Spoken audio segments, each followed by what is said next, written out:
Aportes acerca del psiquismo desde la psicología cognitiva. Texto: Brunner, El estudio apropiado del hombre. Revolución cognitiva.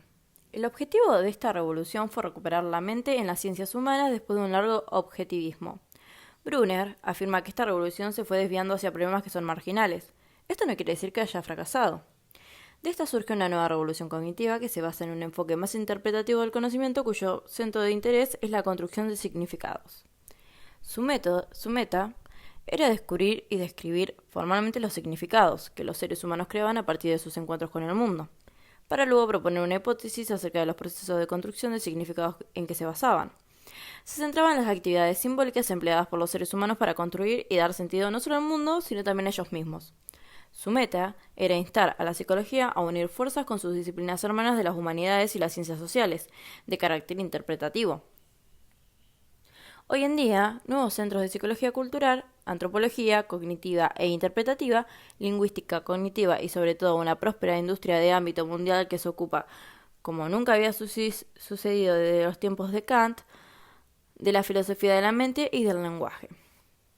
La revolución cognitiva venía a exigir prácticamente que la psicología uniera fuerzas con la antropología y la lingüística, la filosofía y la historia, incluso con la disciplina del derecho. Lo que pretendíamos no era reformar el conductismo, sino sustituirlo. Algo que sucedió muy temprano fue el cambio de énfasis del significado H a la información, de la construcción del significado al procesamiento de la información. El factor clave de este cambio fue la adopción de la computación como metáfora dominante y de la computabilidad como criterio imprescindible de un buen modelo teórico. Desde el punto de vista computacional, la información comprende un mensaje que ya ha sido previamente codificado en el sistema. El significado se asigna a los mensajes con anterioridad. El procesamiento de la información inscribe los mensajes en una dirección determinada de la memoria o los toma de ella siguiendo las instrucciones de una unidad de control central. O los mantiene temporalmente en un almacén amortiguador, manipulándolos de formas prescriptas, enumera, ordena, combina o compara la información previamente codificada. El sistema que hace todo esto permanece ciego al hecho de qué es lo que almacena. El procesamiento de información tiene necesidad de planificación previa y reglas precisas. Según la teoría clásica de la información, un mensaje es informativo si reduce el número de elecciones alternativas. Esto implica la existencia de un código de elecciones posibles establecidas. Dado que en el mundo postindustrial se estaba produciendo una revolución informática, no es sorprendente que se produjese esa acentuación. La psicología y las ciencias sociales siempre han sido muy sensibles a las necesidades de la sociedad. Por ello, se produjo un cambio de interés relativo que llevó a la mente y el significado a los ordenadores y la información. A principios de la década de 1950, los ordenadores y la teoría computacional se habían convertido en la metáfora matriz del procesamiento de la información. Muy pronto, la computación se convirtió en el modelo de la mente, y en lugar que estaba el concepto del significado, se instaló el concepto de la computabilidad. Se creía que las mentes reales y las mentes virtuales, programas complejos, se podían explicar de la misma manera. El lugar de los estímulos y las respuestas estaba ocupado por la entrada input y la salida output. Pero se produjo un inevitable resurgimiento del antiguo malestar respecto del mentalismo. La acción basada en creencias, deseos o compromisos morales es considerada por los científicos cognitivos bien pensantes como algo que hay que evitar. A menudo se abrevia inteligencia artificial como IA y según la ley de Zipf, el tamaño de una palabra o una expresión es inversamente proporcional a su frecuencia. Lo que quiere decir que la abreviatura IA es una forma de celebrar la difusión de mercado, la difusión de este término, pero desde otro punto de vista, la abreviatura puede ser signo de vergüenza por el hecho de artificializar algo tan natural como la inteligencia. Los sistemas simbólicos que los individuos utilizaban para la construcción de significados eran sistemas que ya estaban ahí, que ya estaban profundamente arraigados en el lenguaje y en la cultura. Los psicólogos se concentraban en cómo los individuos adquirían y se apropian de estos sistemas.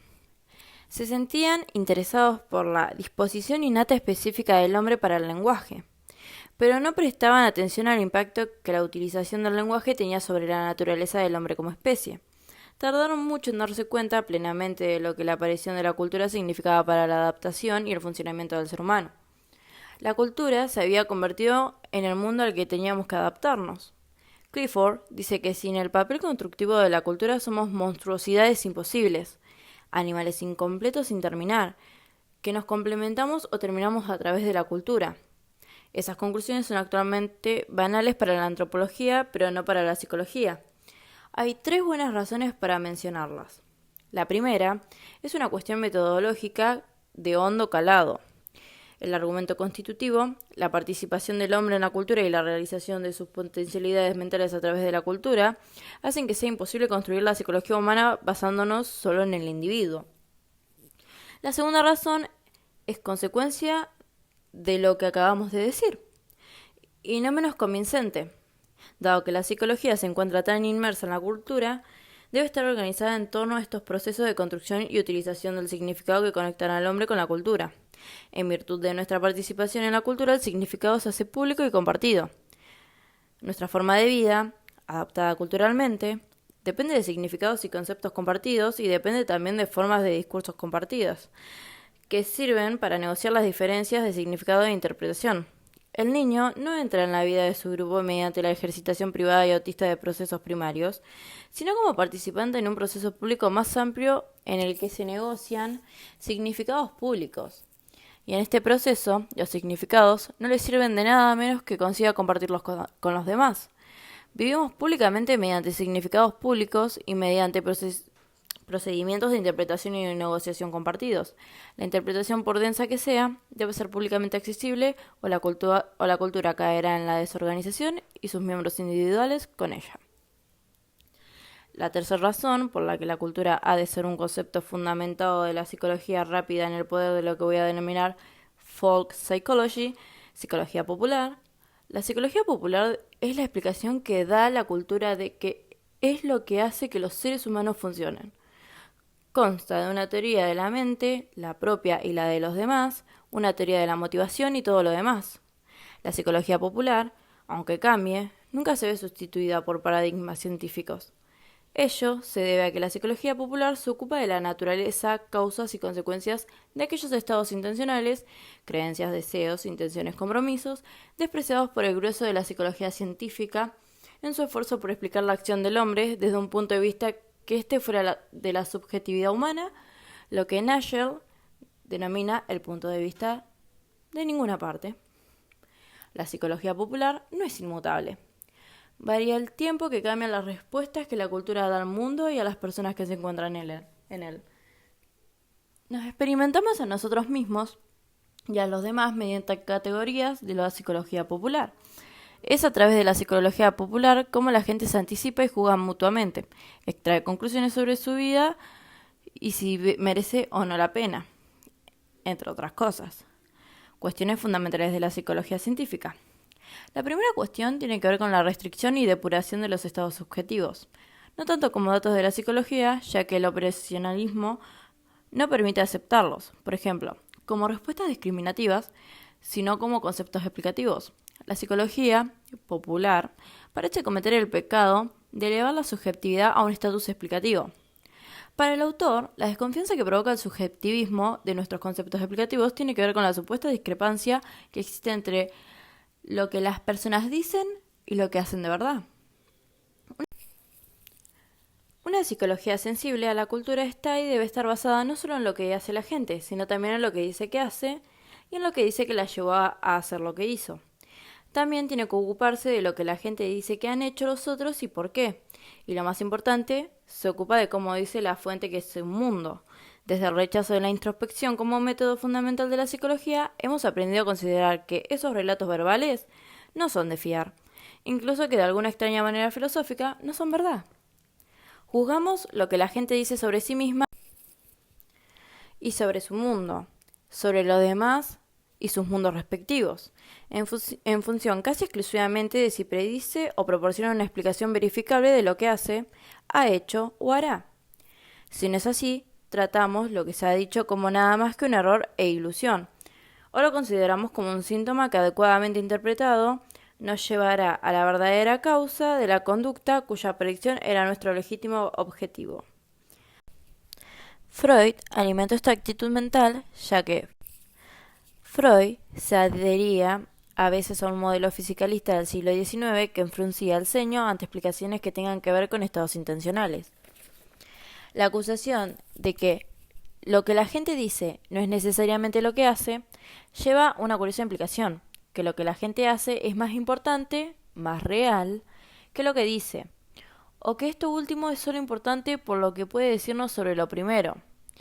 Es como si los psicólogos quisieran lavarse las manos con respecto a los estados mentales y su organización, como si afirmásemos que, al fin y al cabo, decir es algo que versa solo sobre lo que uno piensa, siente, cree o experimenta. Decir y hacer constituyen una unidad funcionalmente inseparable de una psicología orientada culturalmente. La psicología orientada culturalmente supone que lo que hace y lo que dice una persona es, en el proceder normal de la vida, interpretable. La interpretación y el significado son fundamentales en la psicología cultural o en cualquier psicología o ciencia de lo mental. La psicología cultural no se puede preocupar de la conducta, sino de la acción, que es su equivalente intencional y más concretamente se preocupa de la acción situada. El autor quiere demostrar que la conducta y la búsqueda del significado constituyen la mano moldeadora, ya que la biología es la que impone limitaciones, pero la cultura tiene incluso el poder de ablandar esas limitaciones. Todavía es costumbre echar la culpa de los fracasos de la cultura humana a la naturaleza humana, ya sea en forma de instinto, de pecado original o de cualquier otra cosa. Eludimos nuestra responsabilidad, no parece que seamos muy expertos en enderezar el rumbo de nuestras creaciones hacia las metas que manifestamos desear. La otra cuestión se refiere al relativismo y al papel de los universales. Una psicología basada en la cultura suena como si inevitablemente tuviera que atascarse en el cenagal del relativismo precisando una teoría psicológica distinta para cada cultura que estudiemos.